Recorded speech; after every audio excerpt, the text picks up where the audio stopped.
To release your pec major, you're gonna want a soft ball to start with. It's always best to start with a soft ball.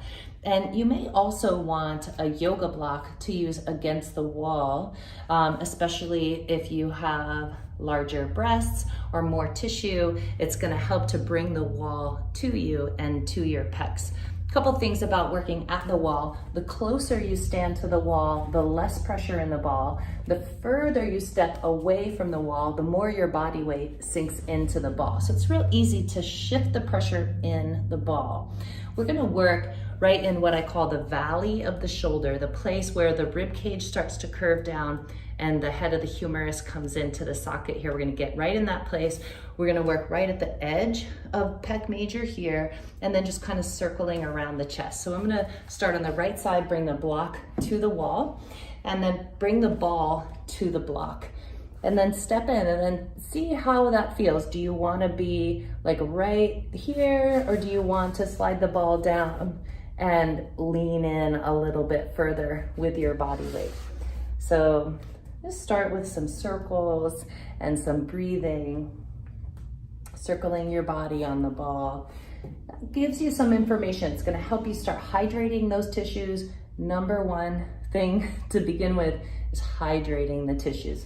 Tissues get dry, they can't release, they can't feel better.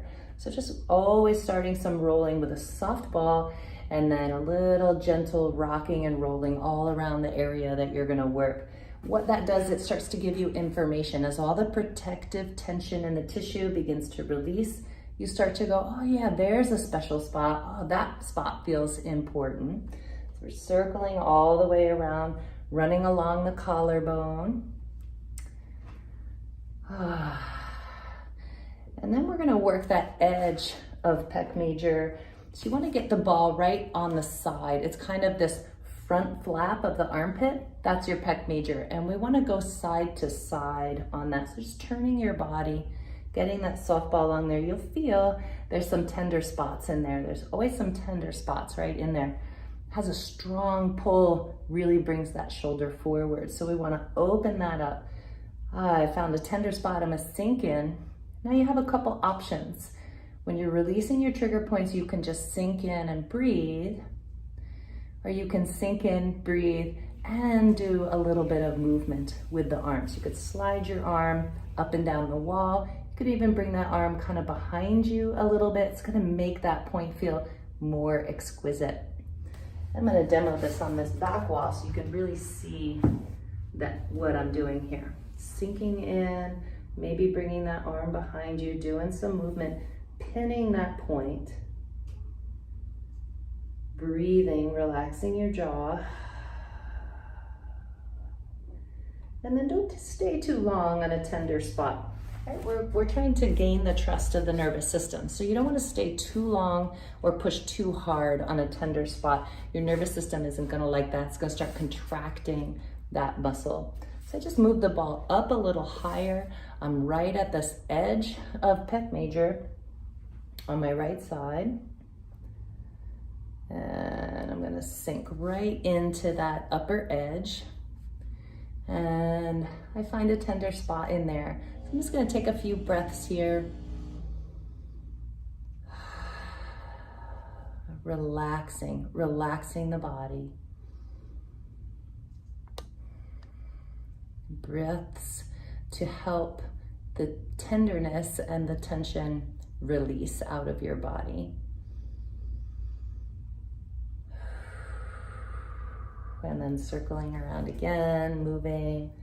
Better to do a little bit each day than to try to just hammer it out and try to get it all to release in one day. It's not gonna work. It's not the way it works. Now we're gonna get the ball right in this valley, right here, the valley of the shoulder. Just sink in there. You can start to use a firmer ball if you need. Soft ball's really plenty of pressure. And then I do like to pin that and move the arm up and down the wall. Sliding that hand up and down the wall while pinning that spot. I'm gonna show that on the back wall again one more time. Sinking into that valley and then sliding the arm up and down. Maybe even stretching behind. Might find yourself rocking a little bit. And start circling around that area. Great. And then last thing, we're just gonna kind of go up and down the center of the right side of the chest. Up and down the center of the right side of the chest. There's often a little line of tension right here. Going up and down. And I feel that I have a tender spot a little low there in my chest. So I'm gonna sink into it and take a couple of breaths.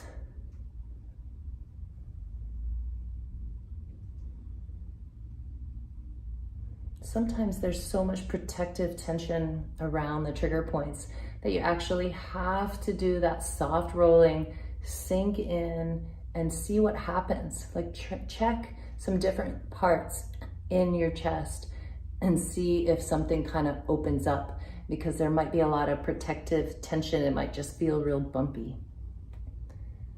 All right, let's take a break in between the two sides just to check and see how open the shoulders are and how open the chest is.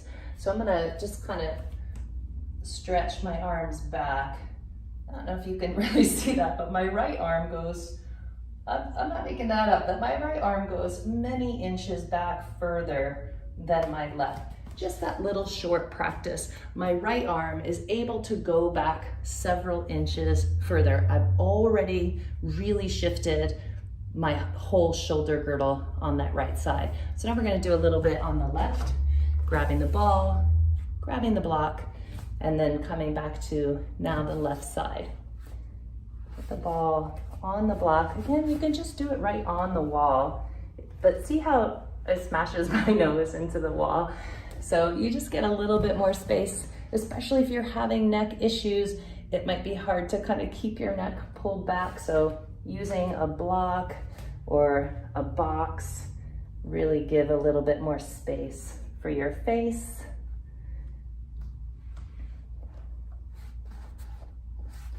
Circling, rocking. This first part is about hydration, getting more fluids in the tissue, getting those layers of tissues unstuck, opening the pecs from really being adhered to the rib cage, and freeing the whole shoulder girdle. And start noticing, where are your tender spots?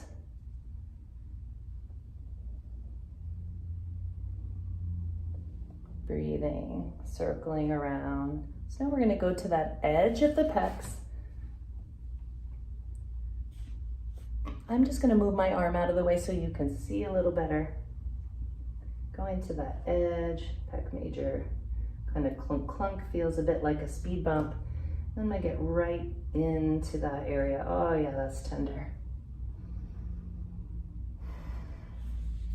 So I'm just going to sink and breathe. Really grateful that I have a soft ball right now and not mashing into that tenderness with too firm or too hard of a ball. Please don't use a lacrosse ball in your body. Your body does not like that. That does not woo your nervous system at all. And so we can drop a link to that video, why to not use a lacrosse ball. That's a good one to check out because it really is not welcome in your soft tissues.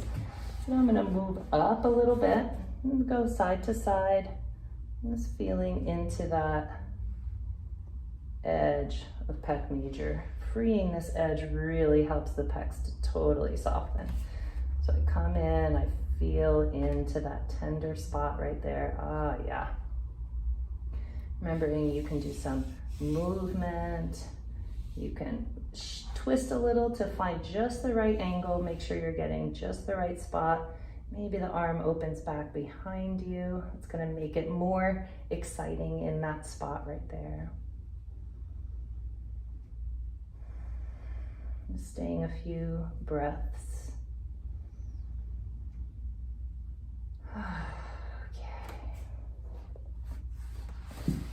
And then we're gonna go up, right up into that corner, that valley of the shoulder where the humerus and the rib cage come together. It's real thick here. The upper section of pec major is along here. The clavicular head of pec major is along here. So we want to get right into that valley and sinking in. What's deep to this is also pec minor. So you're starting to kind of warm up pec minor area because you're going to want to release that next. It feels so good to sink in, and then doing a little bit of movement. I'm going to come back to this back wall again. Right up, I can feel the ball kind of pressing into the top of the humerus. And I'm just sliding my arm up and down, opening back, sinking in. You can lean back even more, get a little deeper in that valley. Stepping back, leaning your body forward a little more, if your body allows. We're not looking for this to hurt a whole lot. You'll find if it doesn't hurt, your body actually responds better. So just noticing where your tenderness is, being real sweet with it. All right. And we're gonna go back to just kind of circling around. Make sure you roll along the bottom of the collarbone. Circling around that left side of the pecs. And then finding that center line of the pecs and just going up and down. I like to turn my block this way so the ball doesn't roll off. And up and down. There we go, up and down, right in the center of the left side of the chest, up to the collarbone. Notice I just kind of move the ball around. I'm really going up and down that center line of the chest. And I find that there's a little spot right in there. I'm gonna sink in and just take a few breaths.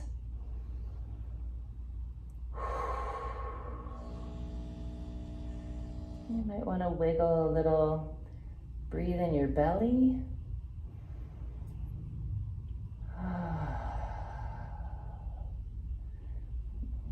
And that feels better already. Great. Nice. So we're gonna put our tools down, and then I'm gonna go back and just kind of check. Does my left arm now open back as much as my right? Yes, it does. Both arms now are moving back, I'd say 6-8 inches further than they were before, which is great.